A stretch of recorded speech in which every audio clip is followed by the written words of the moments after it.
down here in the bottom left in the blue. Per last player, he's up 1-0. SK Telecom T1 Party. SK Telecom T1. Sick team.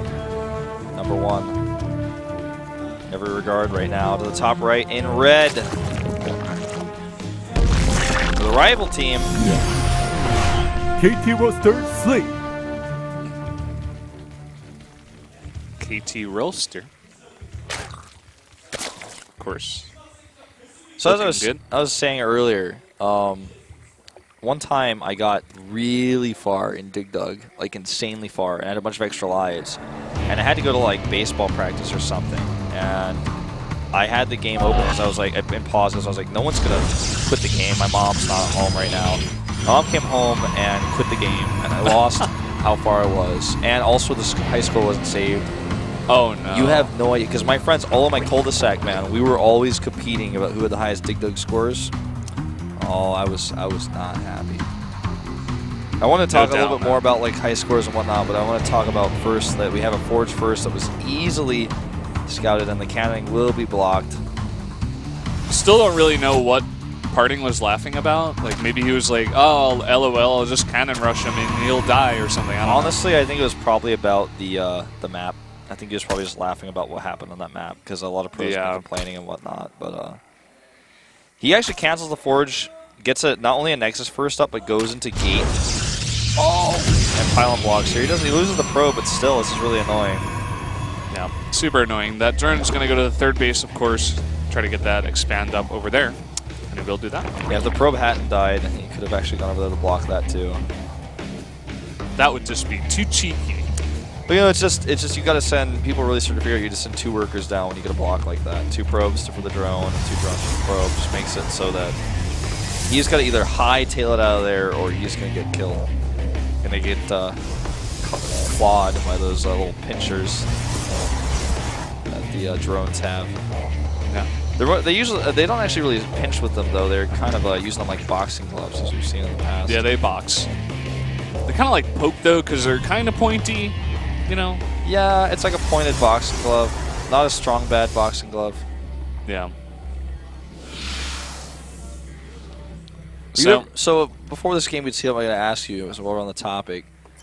Did you ever have like a little cousin or a little brother or like a parent ever like delete one of your save files that was really important to you?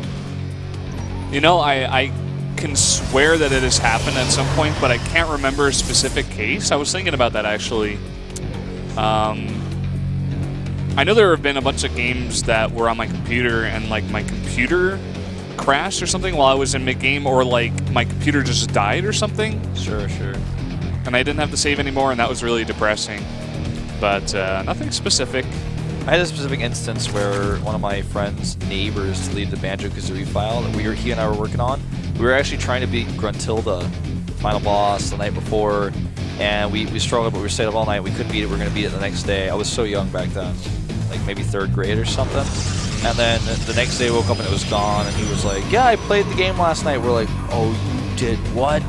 We were so angry. God. In our rage, we then beat the game over a period of 2 days, no sleep, staying up, eating ramen and pizza every night. We beat the game. You mean Sleep wasn't there to help you guys? No, Sleep wasn't there. Uh-oh. 2 gates added. Does he add a 3rd one? Looks like he's going to stick with 2. He's currently boosting out that Warp Prism energy. Or Warp Gate Research. I wasn't close at all with that one. I'm sorry. Like Warp Prism energy. I'm like, Warp Prisms don't have energy, Brennan, but he's actually going to lose 2 Overlords and not get scouting. That's so terrible, actually.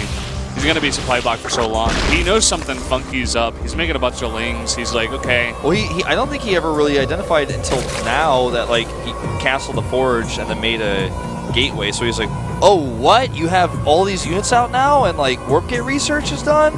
Oh my God, you know? I thought you were just sitting back on a Forge, but no, this is not the case. Most people wouldn't cancel a Forge here, but he's doing it. This is Parting, man. And still, only Queens. No speed. 2 Spine Crawlers are probably going to get up, actually, with the Queens to defend here. So definitely going to be very helpful in holding this push off. Stalker's on the chase. This one guy doesn't want to get surrounded. Very nice micro out of Parting, actually making it really, really hard to get the surround and killing a bunch of lings as well. Parting is just playing this so well. He's up 6 workers right now, forced 2 spine cars, bunch of lings. Speed is long away. Some sentries over here help defend this base. Should be easy if once the Nexus gets up to actually get those sentries in a good spot with that pylon. And this base is going to go up uncontested. Going to be aggressive over here at the 3rd base. Uh-oh, this is not what he expected though. This is against Sleep realizing, wait a minute, your forge was late. That's why this is happening. You might not have a tight wall, you might not have cannons, and actually fighting with probes, losing a lot of workers here, and he's totally deflected at this location. Things looking really good for Parting at the start, but he does lose a lot here on several fronts. Yeah. He's a force field. Will block it, but not going to matter. Just going to kill it off. Gets a scout on the Twilight Council as well, so can expect a blink follow-up out of this with that scouting information. 3rd base still getting up here, but still to see if it will be used. Blink on the way.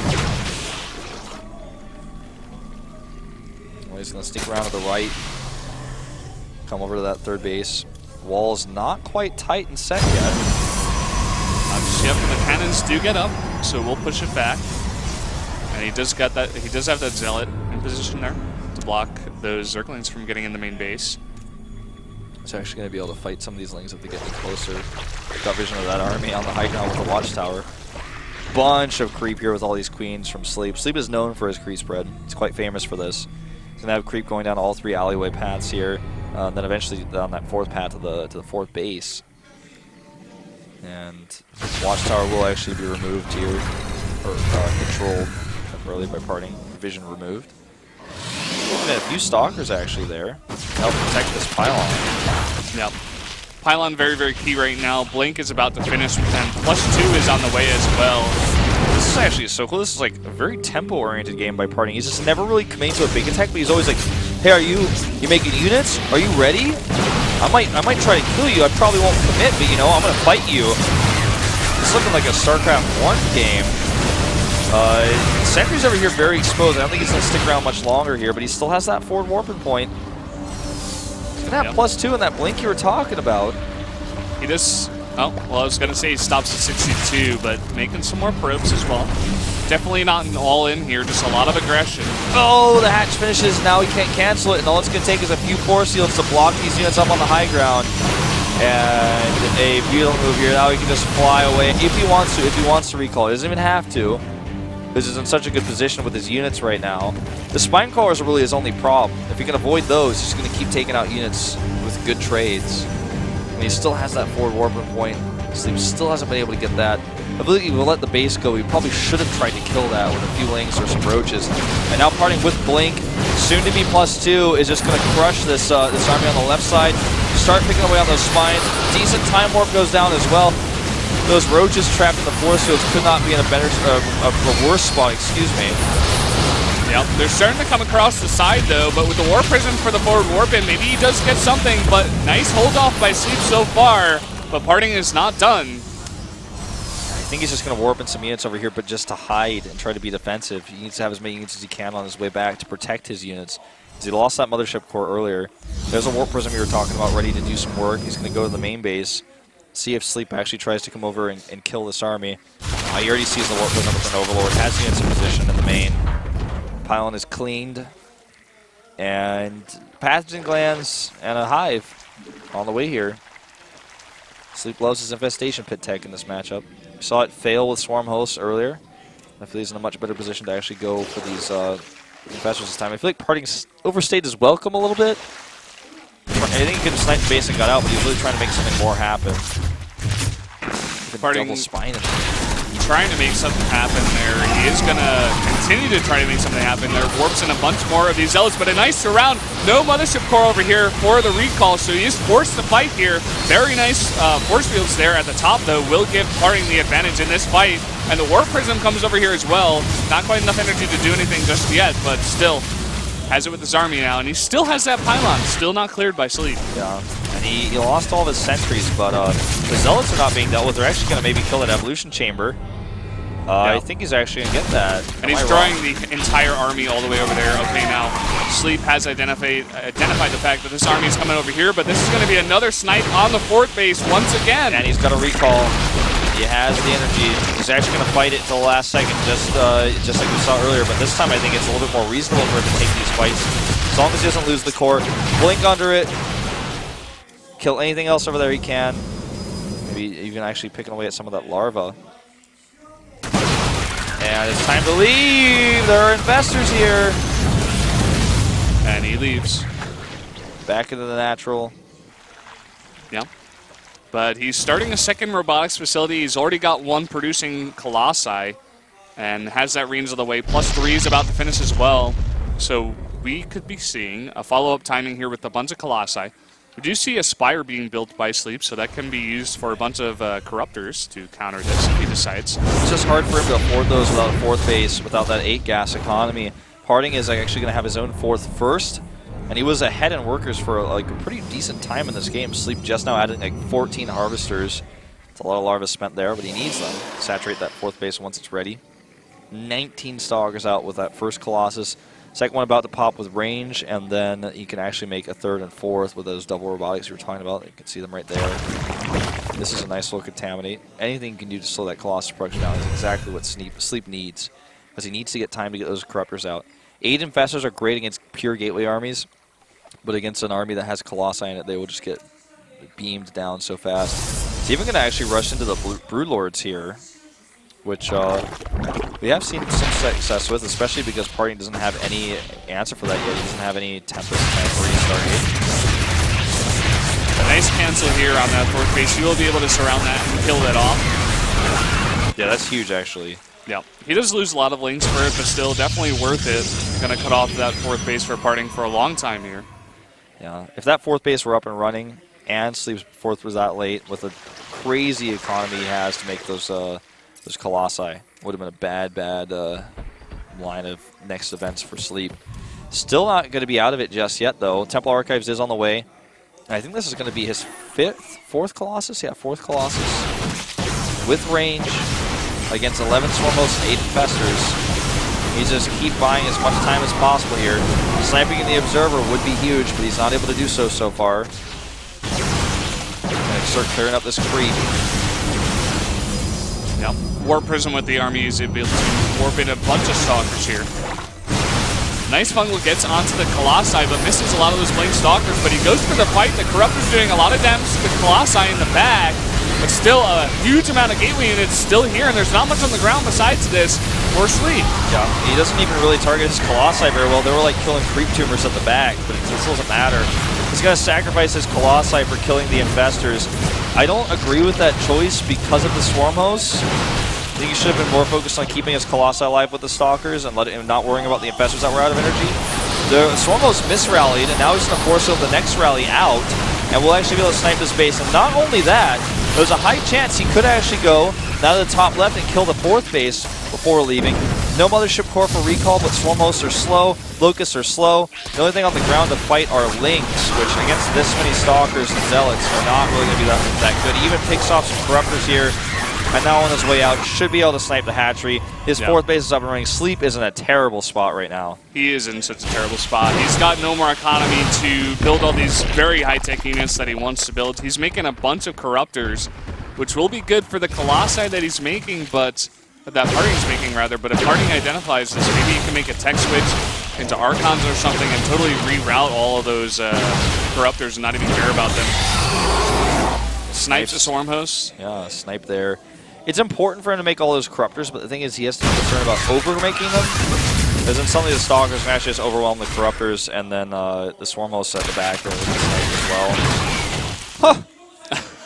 That Stalker was not supposed to live. Luckiest Stalker ever. Well, looking at the numbers, 2 Colossi versus 12 Corruptors, and only 14 Stalkers on the ground. He's got 4 High Templar. This should be 2 Archons. Or actually, yeah. What happened to those 4 High Templar? I guess they're still morphing. Like, disappeared, never appeared on the unit tab. I'm like, what happened? Still morphing. Yeah, still morphing. Drought over here isn't going to do much work. He is able to defend with those Zerglings and the spine crawlers. And look at this, a Nidus coming over here towards that 4th base while Parting goes for an attack. That's actually really interesting. That 4th base, the new one, is so far away from all the creep. It's really easy for him to go over there and snipe it. He's actually going to use Swarmos here. Oh, and he's spotted. Boom. Picks off that Nidus. And kills the Overlord. Yeah, Nidus does absolutely nothing, except bring some of those Stalkers back, I guess. 4 Broods on the way, still no Tempest. He can actually snipe this base if he gets there close enough, this 4th. He'll try to fight some of these Corruptors meanwhile. He's taking a lot of losses on his Stalker. Here come the Archons to help. And that 4th base is blunked as well. It will go down. Parting just totally dominating this series. Yeah. Just left and right, ahead of everything. Aggressive the entire game. He's just been aggressive in this entire game, just constantly not letting Sleep make anything. The Brutes are out, but a big blade forward, and he's got Colossi in the back. And the Stalkers from the 4th base are going to easily be able to clean up all of those Brood Lords. Even Archons here to do the extra damage. The Colossi aren't even helping, but they don't need to be. They're like killing a hatch. They're making their AoE damage work on one target. GG. Well, that was, I think, our most one-sided series we've seen today. Yep. Very, very one-sided, even more so than the event versus Sleep one. Sleep not looking the best out of this group. He will be eliminated, and Parting gets himself one more chance. He's going to play Sora once again in that final match. The rematch, the match that he almost won, was not able to clinch that final victory on. Sleep will be eliminated. We'll have to wait and see him in Pro League final playoffs. Of course, maybe in the next season of GSL. But for now, he's out, down for the count. And we will be taking another short commercial break before we find out whether Sora or Parting will be the final player to go into Code S.